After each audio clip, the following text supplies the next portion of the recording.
এখন বাজে 11:50।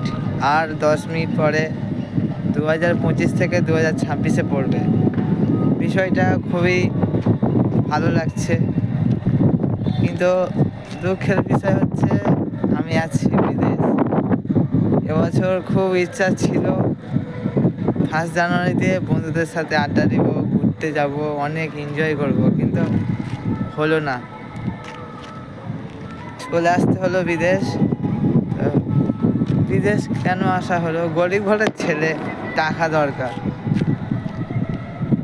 ওই টাকাটা এমন একটা জিনিস, কাগজটা এমন একটা জিনিস, মানুষকে অনেক কষ্টের মধ্যে ফেলে দেয়, আবার কোনো কোনো মানুষের সারা জীবনটা এনজয় থেকে রেখে দেয়।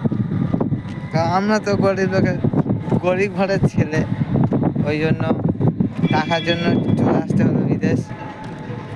অসুবিধে নেই, খাচ্ছি, যাচ্ছি, ঘুরছি, কাজ করছি, টাকা পাচ্ছি, সবই ঠিক আছে, কিন্তু মাঝে মাঝে ঘরে যেতে খুব ইচ্ছা করে। তো দেখতে পাচ্ছ ভিউজটা দেখো কত সুন্দর লাগছে। এটা দিনের বেলা হলে আরো হেভি লাগতো, এটা রাতে।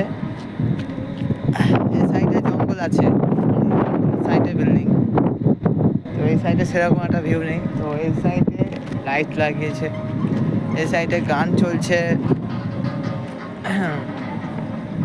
তো জায়গাটা কোন জায়গা হতে পারে কমেন্ট করো, যদি না জানো তো জিজ্ঞেস করো, আমি বলে দেবো। কমেন্ট করো আর তোমার বন্ধুদের কাছে শেয়ার করো। বাই বাই, সবাই ভালো থেকো। নতুন বছরে অগ্রিম শুভেচ্ছা, সবাই ভালো থেকো।